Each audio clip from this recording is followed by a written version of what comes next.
But I go, can I just try another one? That moment comes, I turn around, and all my army are literally like this. Started training probably 4 months before the movie even started, and I was doing 6 hours a day. I got my own trainer on the side, and I trained with the film trainer, who's this insane mountain climber who it was his job to kill us. And the rest of it was me trying to hold up my end of the bargain. Take on this character, do Leonidas proud, do the Spartans proud, do Alan Horn proud. It led me to this incredibly tunnel-visioned kind of preparation and focus.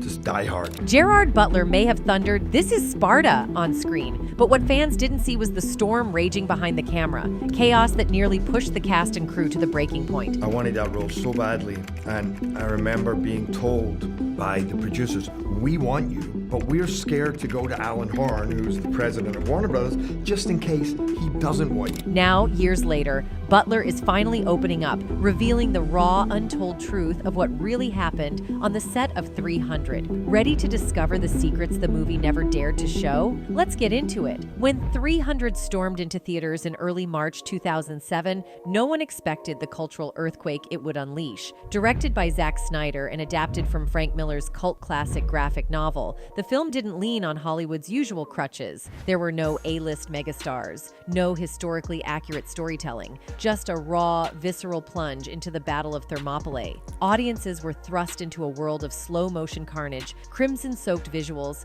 and a level of stylized violence that Hollywood had never dared to unleash before. The results were staggering. Against studio skepticism, 300 obliterated expectations. Its opening weekend raked in a jaw-dropping $70 million, leaving executives dumbfounded, especially considering the film's modest $60 million budget. Globally, it went on to gross over $456 million, proving that audiences were starving for spectacle, style, and a story told with unapologetic audacity. Business Insider and Wikipedia later described it as a turning point for stylized, visually daring filmmaking. But what they didn't tell you is that the real drama wasn't confined to the screen. The only reason it became so iconic is probably down to my bad acting, because I did the take many times and kind of whispered it or said it in a strong but intense voice. Then they were about to leave, and I said, wait. And then there was the obsession with Spartan bodies. Gerard Butler's King Leonidas wasn't just a character. He became a symbol. Fans weren't just cheering, they were reshaping their lives, chasing the impossible ideal of Spartan perfection.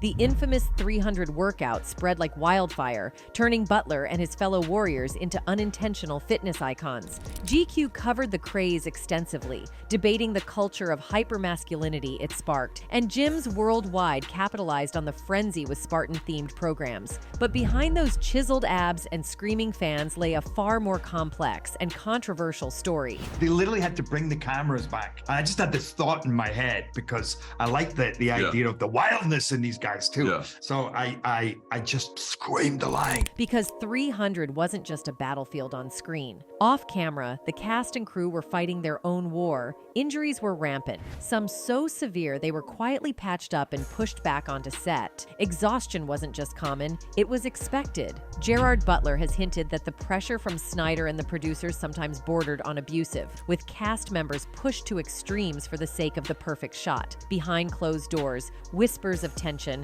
fights over creative control, and even near breakdowns threatened to unravel the production. Some insiders allege that morale was shattered by a culture that valued spectacle over human safety, leaving Butler and the team to carry not just the weight of history, but the very real trauma of making a blockbuster under relentless pressure. And when I turned around, everybody was laughing. And I go over to Zach, the director, and I went, okay, that was too much. And he went, yeah, but it was awesome. And then there's the Hollywood politics. Sources close to the set suggest that certain crew members tried to manipulate the narrative, downplaying accidents and overruling actors' concerns, all to protect the studio's image. Even Butler himself reportedly clashed with producers over how far they were willing to push the actors' bodies and psyches, an argument that, according to insiders, got heated enough to threaten walkouts. So while audiences celebrated the fiery, heroic tales of Leonidas and his 300 Spartans, the real story was bloodier, darker, and far more controversial. Injuries near mutinies and backstage power plays paint a picture of a Hollywood machine willing to gamble human limits for box office glory. And now, years later, Gerard Butler is finally speaking out, lifting the veil on a reality that makes the on-screen carnage look tame. I think $167 million worldwide, and it hasn't even opened up everywhere. And so much to talk about. Because 300 wasn't just a war in ancient Greece, it was a war in Hollywood itself. And the truth? It's more shocking than anyone could have imagined. Director Zack Snyder took Frank Miller's iconic graphic novel and transformed it into a visual spectacle unlike anything Hollywood had dared before. Every frame felt like a painting, every battle a mythic symphony of violence, honor, and glory. Near shot-for-shot fidelity, groundbreaking digital backlot technology, and jaw-dropping blue-screen wizardry made 300 a cinematic marvel. But beneath the glossy, slow-motion heroics, a darker, almost criminal level of chaos that the studio desperately tried to bury. You and all the other warriors in this film, everybody's in sick shape. Yeah. I started training probably 4 months before the movie even started, and I was doing 6 hours a day. Gerard Butler has finally peeled back the curtain. I remember every day somebody was getting taken to the hospital, he confessed. You'd be mid-fight, turn around, and there's a guy with a spear in his eye. Another day, someone breaks their ankle falling. It was insane, and this wasn't hyperbole. Real weapons, even dulled for safety, still posed catastrophic risk. Spears came dangerously close to blinding actors. Mistimed stunts caused fractures. And a production calendar packed with punishing deadlines demanded the same high-impact sequences be repeated endlessly. Snyder's obsession with authenticity meant actors performed almost all their own fight scenes. On screen, it was breathtaking. Behind the scenes, it was brutal. Bruises, torn muscles, deep lacerations. These weren't isolated accidents. They were daily occurrences. Every iconic, slow-motion sequence required actors to fight through fatigue, pain, and terror. Slog through heavy armor, climb fake rocks, swing swords at invisible enemies. The cast was forced to inhabit a world that existed only in imagination, while their bodies and minds paid the real price. Yeah, I got my own trainer on the side, and I trained with the film trainer who's this insane mountain climber who it was his job to kill us. But the physical danger was only part of the story. Psychologically, the set was a pressure cooker. Imagine swinging a spear against a green screen void, performing the same punishing stunt dozens of times, knowing one misstep could send you to the hospital, or worse. Gerard Butler admitted he would leave each day completely drained, physically, mentally, emotionally. Some whispers from crew insiders suggest that actors quietly questioned whether the risks were worth it. A few even allegedly came close to walking off the set, but the studio made sure those stories never saw the light of day. The cruelty began long before cameras rolled. Months of grueling physical prep were mandatory, regimens designed to sculpt bodies and harden minds. But insiders claim producers pushed actors to dangerous extremes. Injuries were minimized or ignored. Complaints were dismissed. When one stunt performer fainted from exhaustion, he was allegedly told to shake it off, so the filming schedule wouldn't suffer. In the name of authenticity, the studio created a work environment that blurred the line between ambition and outright exploitation. And there was ego and power at play too.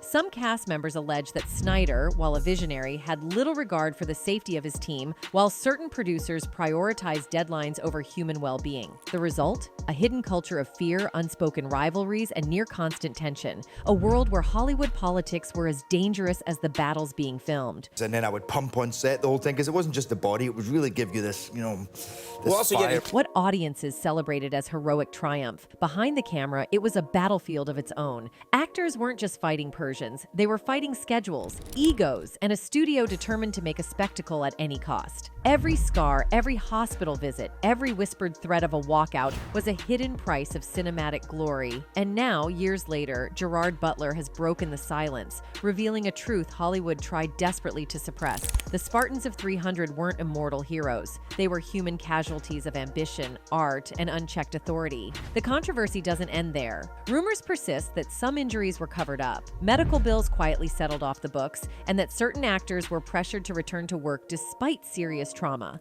all to protect the film's glossy reputation. Even today, former crew members hint at secret settlements and NDAs that prevent full disclosure. In short, the film that glorifies bravery on the battlefield was built on real-life fear, suffering, and near constant risk, a side of Hollywood its publicists pray you never discover. And so the question remains, how far is too far in the pursuit of cinematic perfection? For 300, the answer may be that there was no line at all. Becoming a Spartan warrior for 300 didn't start with makeup, costumes, or CGI. It started in the harsh, almost cult-like halls of Jim Jones, where Hollywood bodies were sculpted into lethal weapons. Gerard Butler and his castmates weren't just actors. They were recruits in a boot camp so extreme that some insiders whispered it bordered on abuse. Widely regarded as one of the most punishing physical transformations in film history, Butler's 7-month ordeal wasn't just about looking like a warrior, it was about enduring a level of physical and psychological torment most people would never survive. That's For not this, good. I probably did about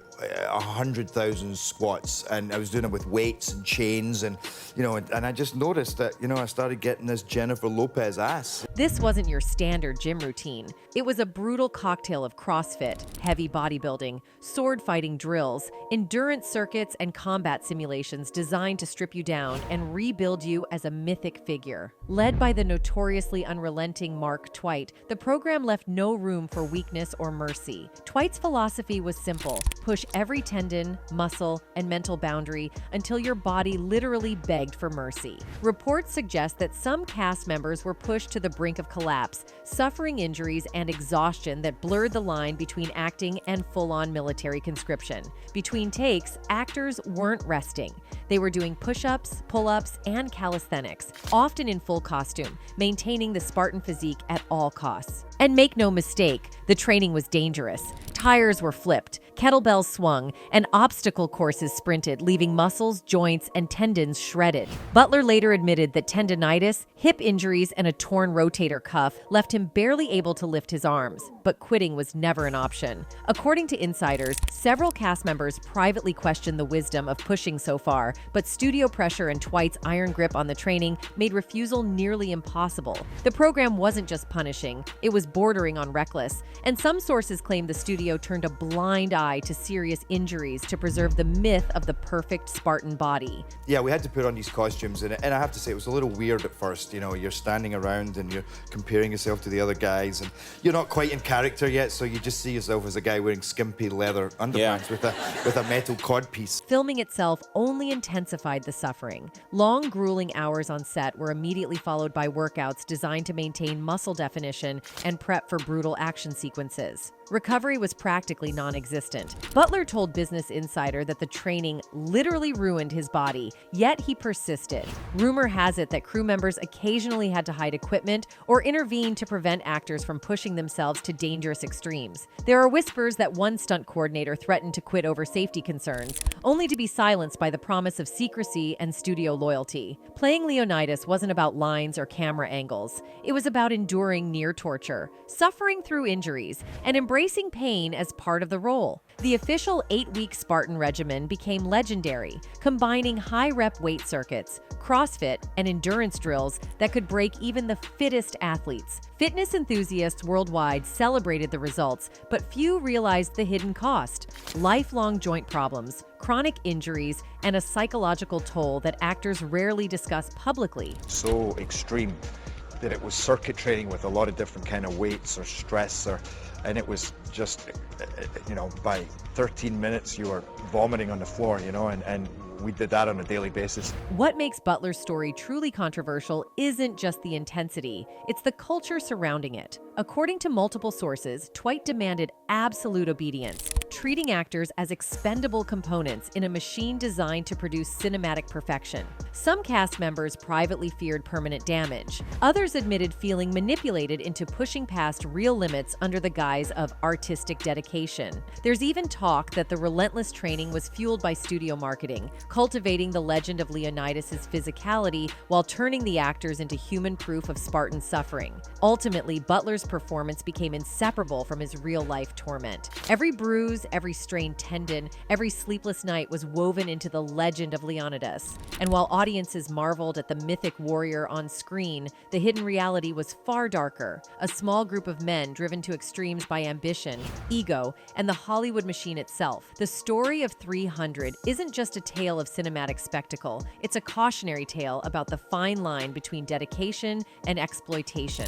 where the pursuit of perfection can leave scars that no CGI can ever erase. Gerard Butler didn't just prepare for 300, he obliterated every boundary between actor and warrior. While most actors rely on choreography, stunt doubles, or motivational speeches, Butler's approach veered into something far more extreme, and some might argue dangerously obsessive. Reports reveal that he meditated daily, claiming he attempted to channel Leonidas through a weird portal, a practice so intense that some on set whispered about its borderline cult-like undertones. Butler wasn't content with acting the part. He wanted to inhabit the psyche of a man willing to march 300 men into near certain death, a mental commitment bordering on self-imposed torture. That, by the way, the other time I really did that was 300. I would literally not just meditate, but channel.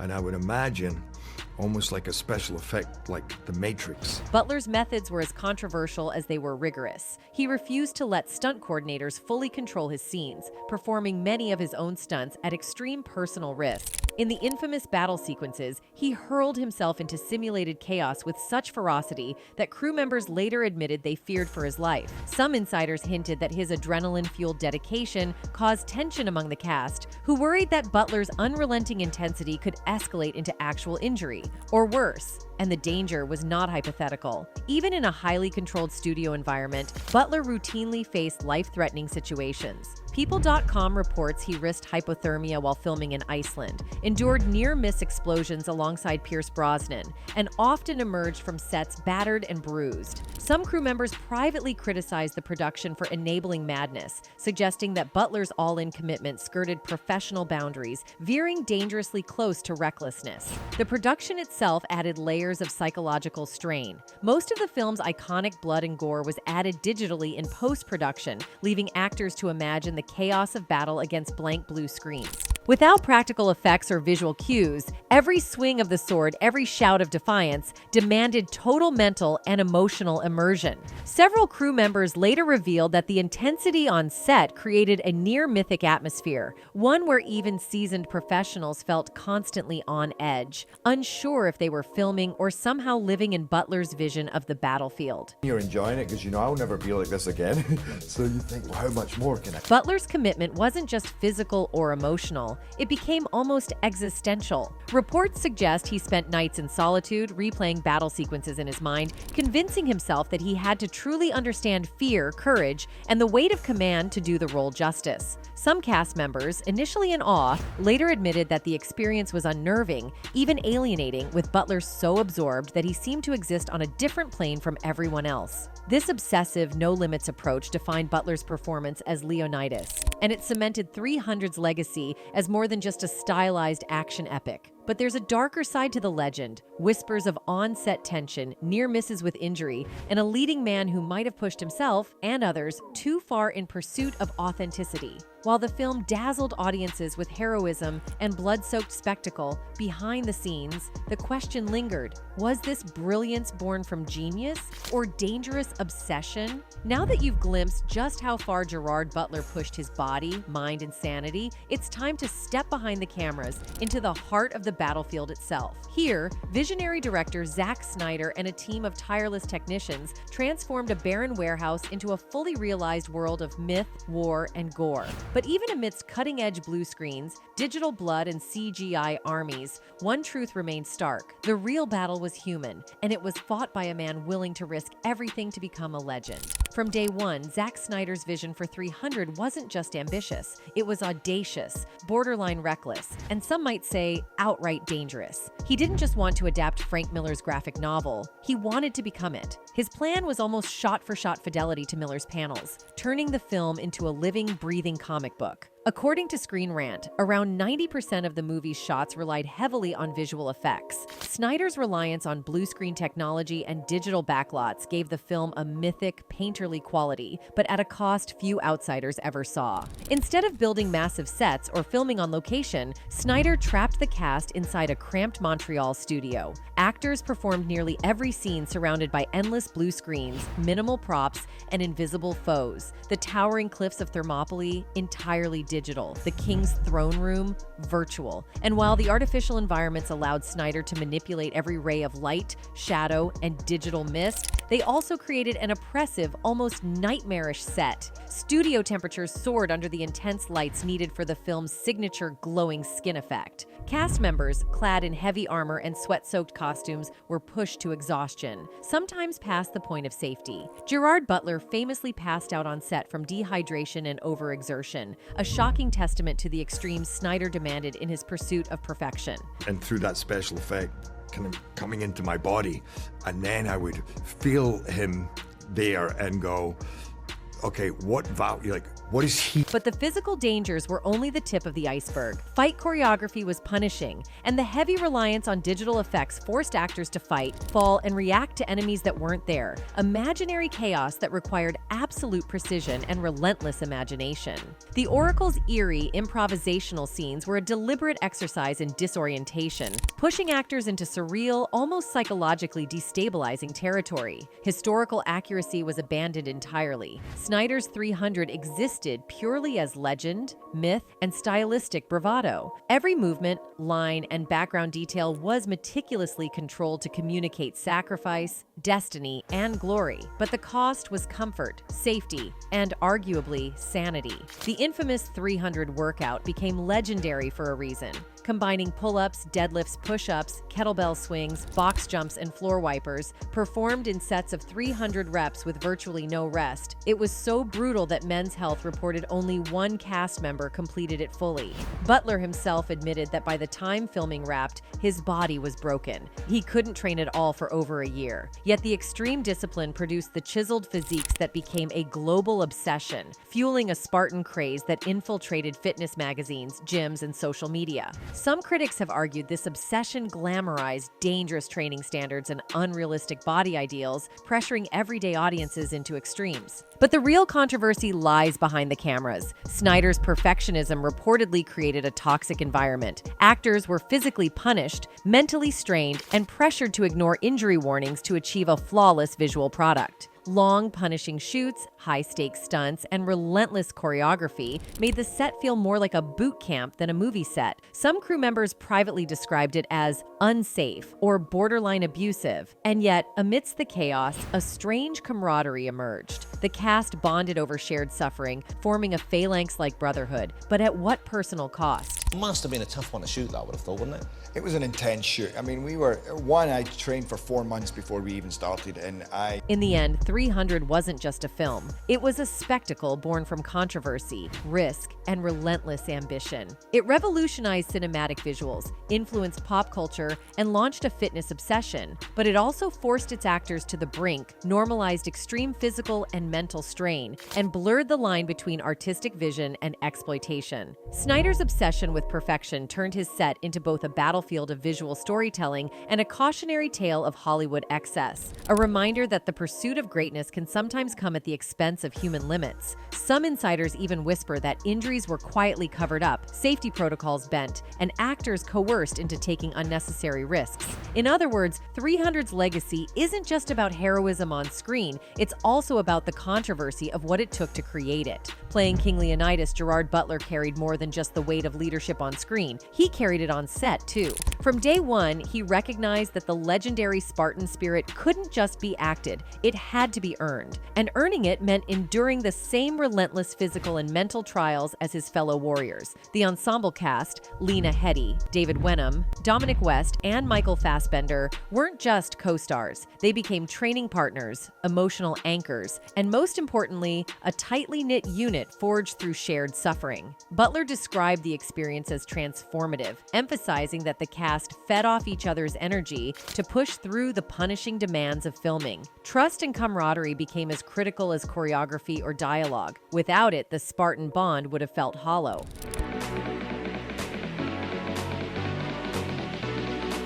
From the very first week, the actors subjected themselves to the brutal 300 workout, a punishing regimen of pull-ups, deadlifts, kettlebell swings, push-ups, and box jumps performed in staggering repetitions. Side by side, they worked in silence, sweat streaming down their bodies, muscles screaming with every movement. These sessions left them battered, sore, and mentally drained, but also inseparable. The physical torment didn't just build the iconic Spartan physiques, it forged loyalty and an unspoken understanding. The actors cheered one another through the pain, shared meals and recovery tips, and even found moments of laughter amidst the exhaustion. Butler often emphasized that by the time filming began, the cast already felt like a phalanx. We knew each other's strengths. We knew each other's pain. That made the performance real. This bond went far beyond mere teamwork. It became a survival mechanism. The oppressive heat of the studio lights, the suffocating armor, and the surreal isolation of endless blue screens created a pressure cooker environment. Many crew members privately described the conditions as grueling,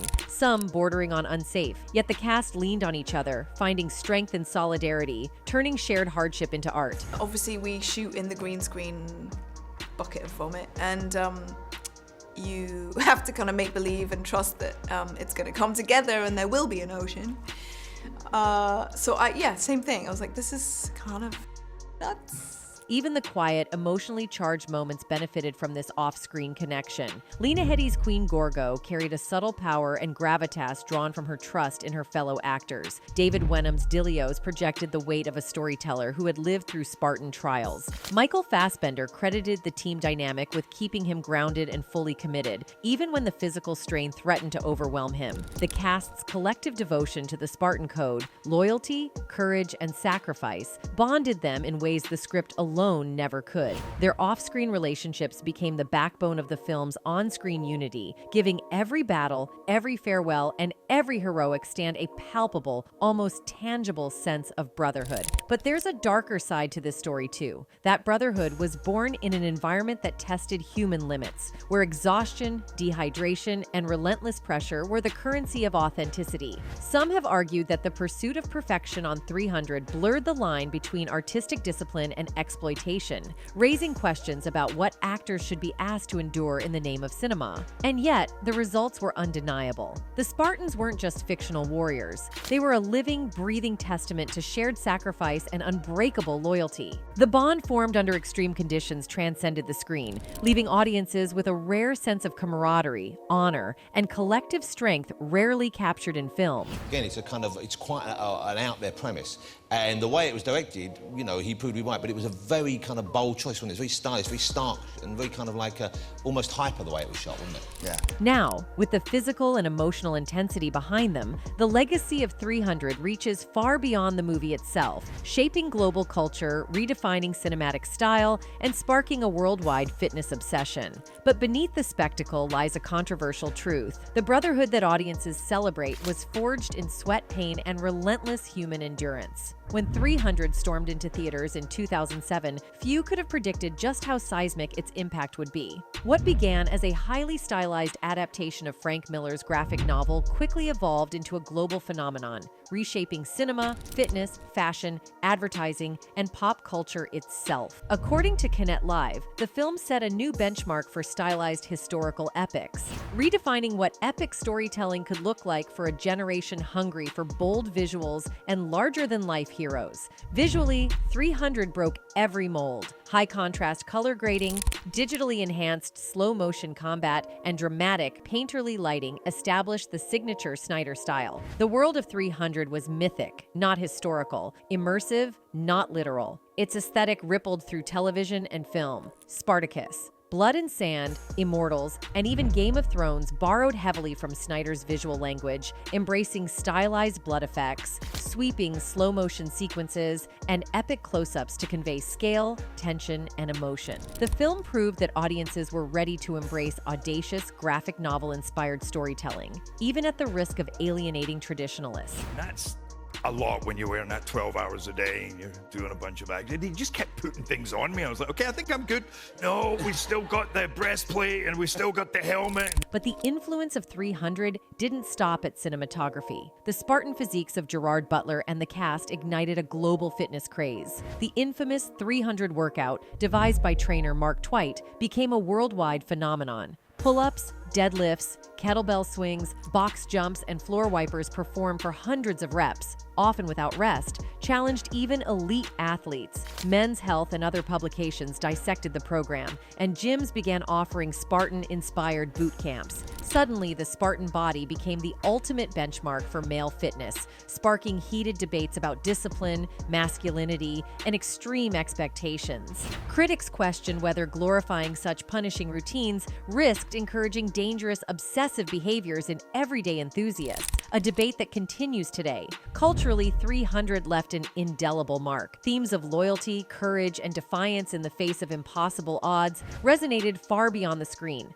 Butler's iconic roar, "This is Sparta," transcended the film, becoming a viral meme, parody, and symbol of raw defiance. Academically, the film reignited interest in ancient history, particularly the Battle of Thermopylae. Book sales of Herodotus's histories surged, and college courses began using the film to discuss myth versus historical fact, despite historians criticizing its liberties with accuracy and its oversimplified heroism. In Hollywood, 300 was revolutionary. It demonstrated that a film without traditional A-list stars, shot largely in a warehouse with blue screens, could become a box office powerhouse. Snyder catapulted into the mainstream, opening doors to Watchmen and Man of Steel, while Gerard Butler's portrayal of Leonidas solidified his status as a leading action star and cultural icon almost overnight. Yet the film's legacy is not without controversy. The extreme physical demands placed on the cast, the grueling production environment, and the glorification of hypermasculine, near-superhuman physiques sparked debates over ethics, safety, and Hollywood's obsession with visual spectacle at any cost.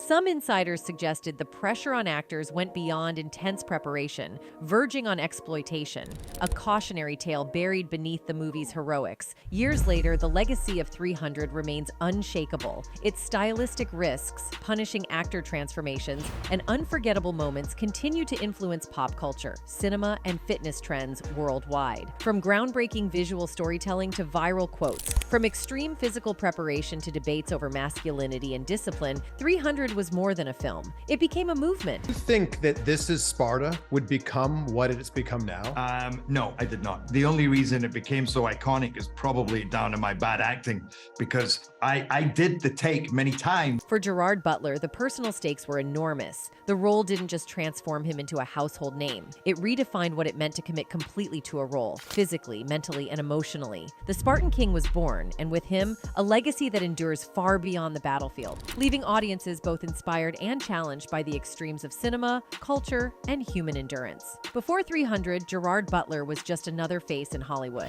Talented, sure, but largely invisible. His roles in The Phantom of the Opera, 2004, Reign of Fire, and Timeline gave him exposure, but nothing that screamed future superstar. The industry was filled with whispers. Was Butler too rough around the edges? Too intense for romantic leads? Too raw for mainstream appeal? Then came 300, and everything changed overnight. Butler's King Leonidas wasn't just a character. He was a cultural explosion. His roar, immortalized in This is Sparta, didn't just shock audiences. It shattered expectations about who Gerard Butler was and what he could do. But here's the thing that almost no one talks about. The making of 300 was brutal, chaotic, and according to Butler himself, downright dangerous. The intense physical preparation, the punishing stunts, the on-set tempers. It wasn't all cinematic glory.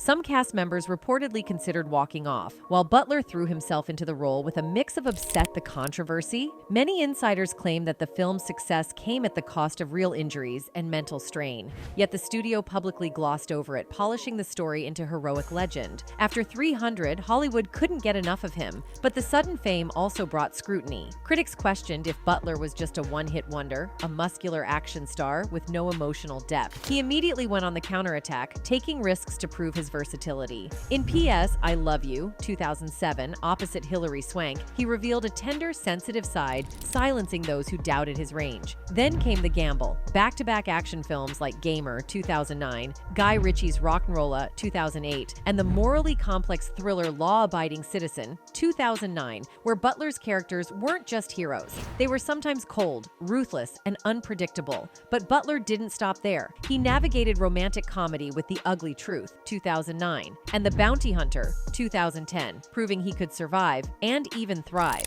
in genres that seemed completely opposite to his Spartan persona. Meanwhile, his blockbuster streak reinforced his reputation as Hollywood's go-to action man. The Fallen series, Olympus Has Fallen, 2013, London Has Fallen, 2016, Angel Has Fallen, 2019, cemented his no-nonsense rugged persona. Critics often scoffed, but audiences ate it up, and Butler's bankability skyrocketed. Even beyond blockbusters, Butler sought challenging, character-driven work. Machine Gun Preacher, 2011, and Greenland, 2020, showcased an actor willing to dive into emotionally complex narratives, blending raw action with real stakes. These choices hinted at a man refusing to be pigeonholed, a star shaped as much by survival instincts as talent. Here's the kicker. Many insiders argue that 300 was as much a curse as a blessing.